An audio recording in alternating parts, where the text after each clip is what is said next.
एक गांव में एक मूर्तिकार रहा करता था। वह काफी खूबसूरत मूर्तियां बनाया करता था और इस काम से बहुत अच्छा कमा भी लेता था।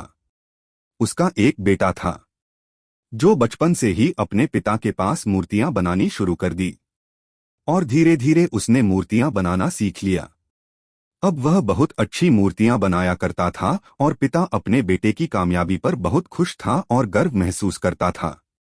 और वो चाहता था कि उसका बेटा भी उससे बढ़िया मूर्तिकार बने, लेकिन जब भी वह मूर्तियां बनाता हर बार बेटे की मूर्तियों में कोई ना कोई कमी निकाल दिया करता था। वह कहता था, बहुत अच्छा किया है बेटा, लेकिन अगली बार इस कमी को दूर करने की कोशिश करना। बेटा भी कोई शिकायत नहीं करता।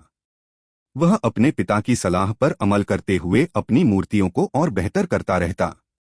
इस लगातार सुधार से बेटे की मूर्तियां अपने पिता से भी अच्छी बनने लगी और ऐसा समय भी आ गया कि लोग बेटे की मूर्तियों को बहुत पैसा देकर खरीदने लगे, जबकि उसके पिता की मूर्तियां पहली वाली कीमत पर ही बिकती रहीं।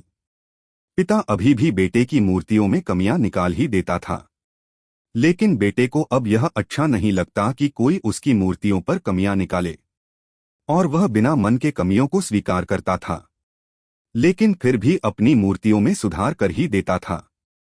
एक दिन ऐसा भी आया कि जब बेटे के सब्र ने जवाब दे दिया। पिता इस बार जब कमियां निकाल रहा था तो बेटा बोला, आप तो ऐसे कहते हैं कि जैसे आप बहुत बड़े मूर्तिकार हो।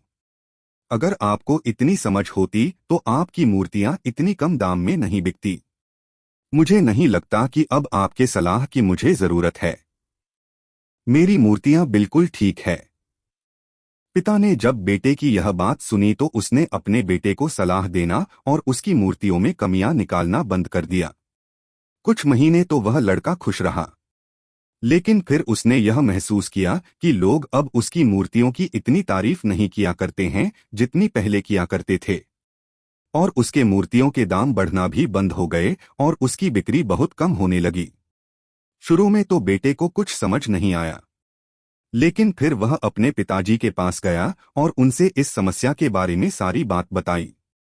उसके पिताजी ने बेटे की बातों को बहुत शांति से सुना, जैसे कि उन्हें पहले से पता था कि एक दिन इस प्रकार का सिचुएशन आएगा। बेटे ने भी इस बात को नोटिस किया और पूछा, क्या आप जानते थे कि ऐसा होने वाला है? पिता ने हाँ में उत्तर दिया और बोला, आज से कई साल पहले मैं भी इस हालात से टकराया था।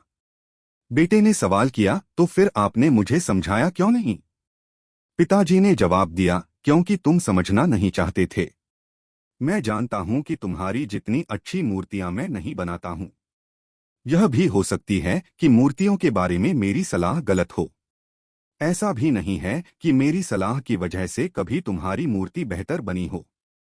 लेकिन जब मैं तुम्हारी मूर्तियों में कमियां दिखाता था तब तुम अपनी बनाई मूर्तियों से संतुष्ट नहीं होते थे और खुद को बेहतर करने की कोशिश करते थे, और वही बेहतर होने की कोशिश ही तुम्हारे कामयाब होने का एक बड़ा कारण था।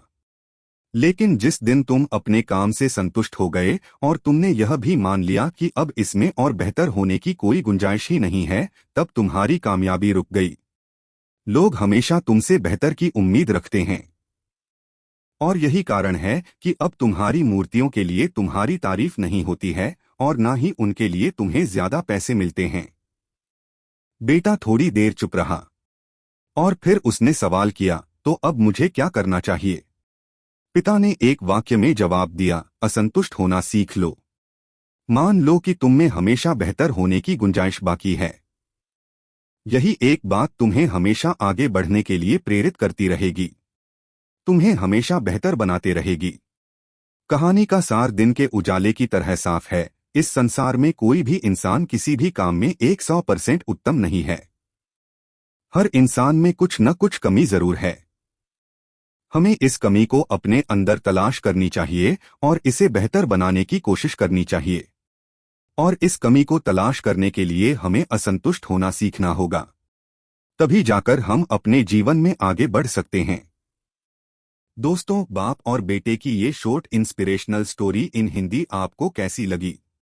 हमें कमेंट करके जरूर बताएं और इसे शेयर करना ना भूलें।